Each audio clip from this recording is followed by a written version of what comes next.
Good evening, this is News Mongolia. I'm Saltanghort in the MNB World studio. For our top stories, too many teenagers appear to be addicted to online games.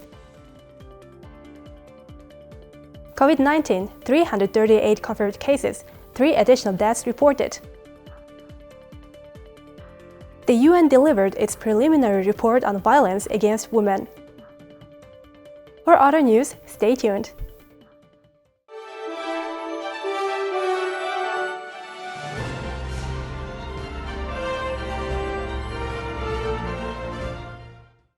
Parents cannot completely control their children to get the information they need from the internet.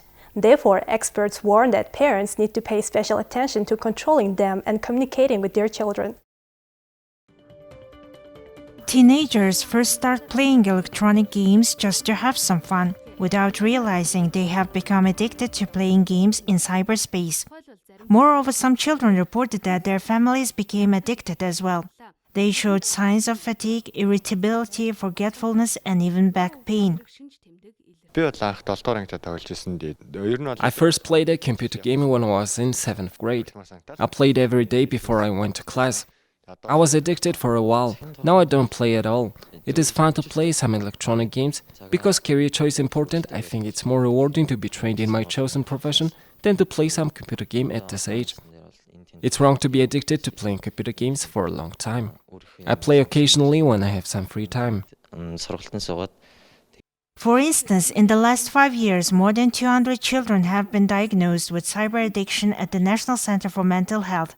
57 children were hospitalized in 2018. 153 were in 2019, and 42 children were treated at the hospital in 2020. It has become so serious that doctors recommend that parents improve their supervision over their children. Parents try to make their children happy. They believe that their children should have the same as anybody else, and they provide for all their needs and ignore their psychological needs. Assuming that a child is addicted to a screen or a cell phone in some way, there are actually many psychological problems behind it.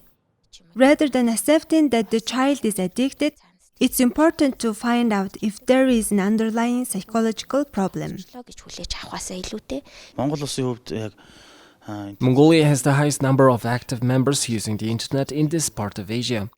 In other words, control of the use of internet is weak.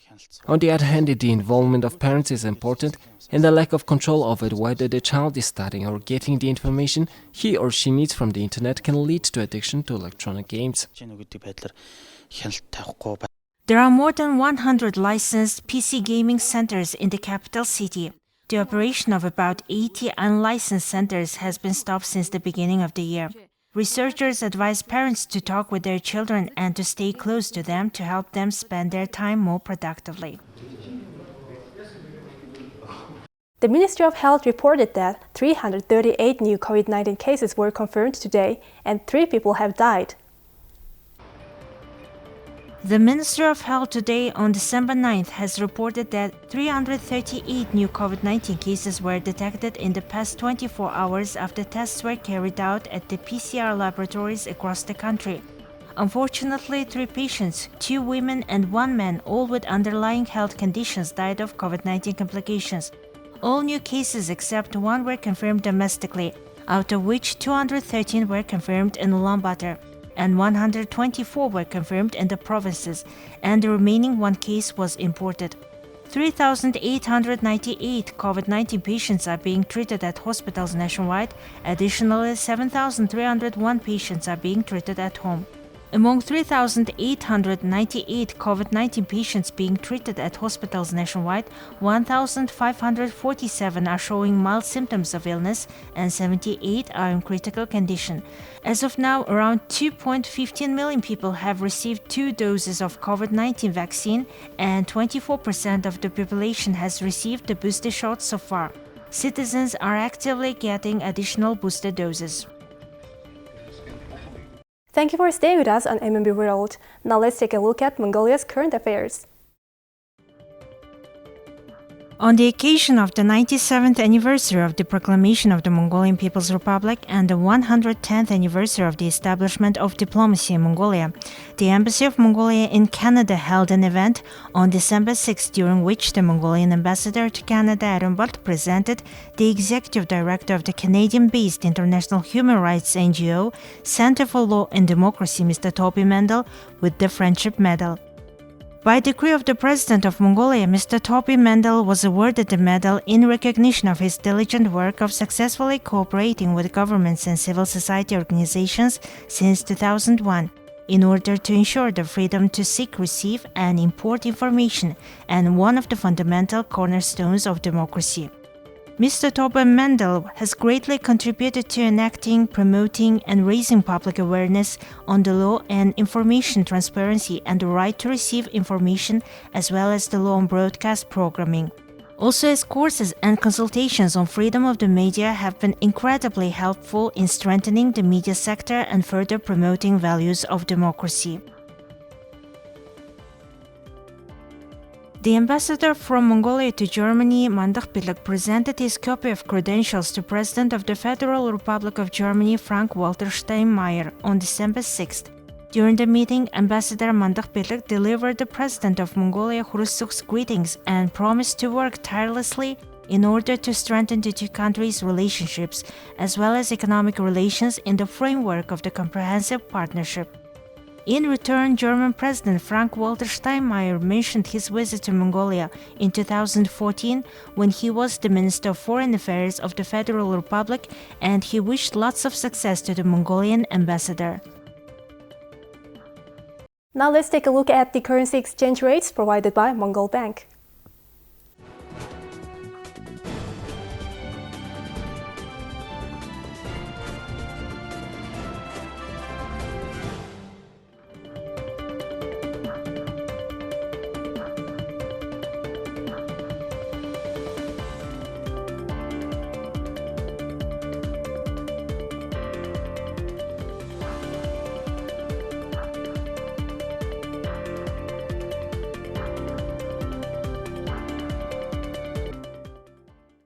On Tuesday, the UN Special Rapporteur, Mrs. Reem Al-Salem, delivered her preliminary report on violence against women in Mongolian society. She stressed that 3 out of 10 women in Mongolia experience some sort of physical or sexual abuse in their lifetime, which is similar to global statistics. The previous cases reveal that domestic violence is occurring regardless of the family income or status in both urban and suburban areas. Sexual harassment at work is also prevalent. During her 10-day visit to Mongolia, Mrs. Reem Al-Salem visited a women's temporary shelter, a one-stop service center, and detention facility to talk with girls and women who have been abused. With her findings, she assessed the current situation of violence against women and examined the implementation process of international conventions regarding prevention and stopping of the violence. Also, several guidelines were delivered to Mongolian officials. Now, in the course of the mission, we also looked at the different policies that are in place to combat gender-based violence, including essential services for victims. And there, I would like also to commend the government for its recent efforts to improve data collection on violence against women. So there's been, for example, this recent study in 2017 that was carried out on gender-based violence in Mongolia in partnership with UNFPA. This is a very good study, and we would recommend to the authorities to further strengthen their collection of disaggregated data that relates to violence against women. According to her preliminary report, the Mongolian government passed several important laws on providing gender equality and removing gender-based violence, which was an important step to take. For instance, there is no criminal liability in sexual harassment cases between couples. Also, she noted that the gender-sensitive approach must be taken while implementing the laws in real life. When it comes to caring for victims, Mrs. Al-Salem praised that helping facilities were established by a team of social workers, psychologists, and health professionals. But she expressed her concern on the instability of those job positions and salaries, which will negatively affect the quality of the service. She noted that most of those service workers were doing their caring besides their other main job. Another important point of her was raising the gender-sensitive attitude in those workers to assure the victims' privacy, dignity, and social status. Mrs. Al-Salem introduced several other guidelines based on her 10-day working visit to Mongolia on enhancing precautionary measures, policies, and effective combating of violence against women. She concluded her preliminary report by marking several recommendations including down-to-earth legal implementations on the matter. Violence against women must be considered separately from child abuse. A social system with a gender-sensitive approach is not just about human rights. It has an impact on the country's development as a whole. Raising public awareness and fighting gender stereotypes are the crucial steps toward allowing girls and women to enjoy their right to live a life free from violence. Cutting down alcoholism is an important issue because it's one of the main threats to the safety of girls and women. UN Special Rapporteur Ms. Al-Salem will introduce her final report to the UN Human Rights Commission in June 2022.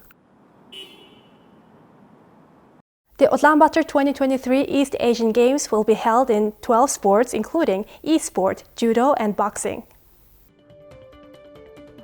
From the Mongolian side, Ulaanbaatar, acting president of the Mongolian National Olympic Committee, Batushik, first vice president of the Mongolian National Olympic Committee, Batrogan, secretary general, Sharifjams, chairman of the NADM organizing committee, Baturhu, secretary and head of the social policy department of the capital city governor's office, Temir, executive director of Ulaanbaatar Sports Management Joint Stock Company, and the organizing committee participated.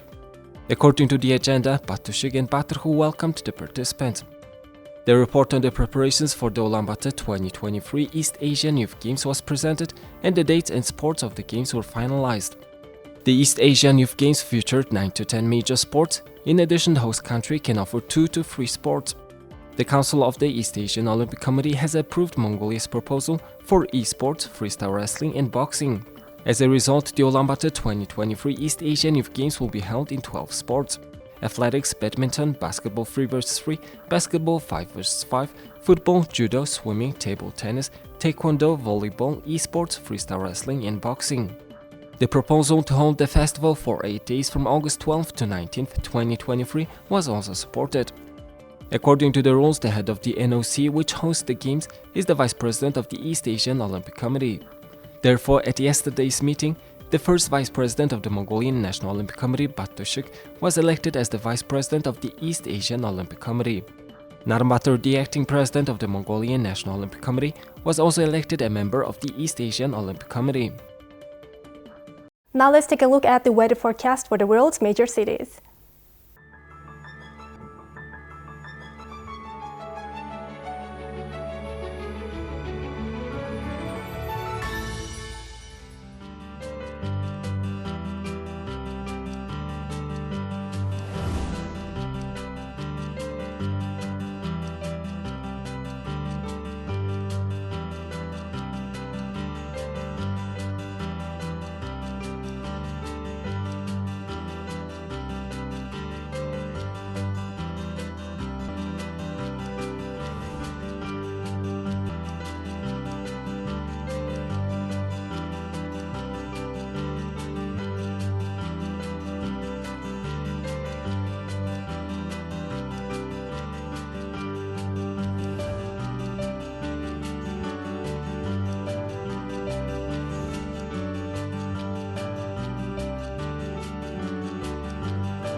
This is it for today. Thank you for staying with us.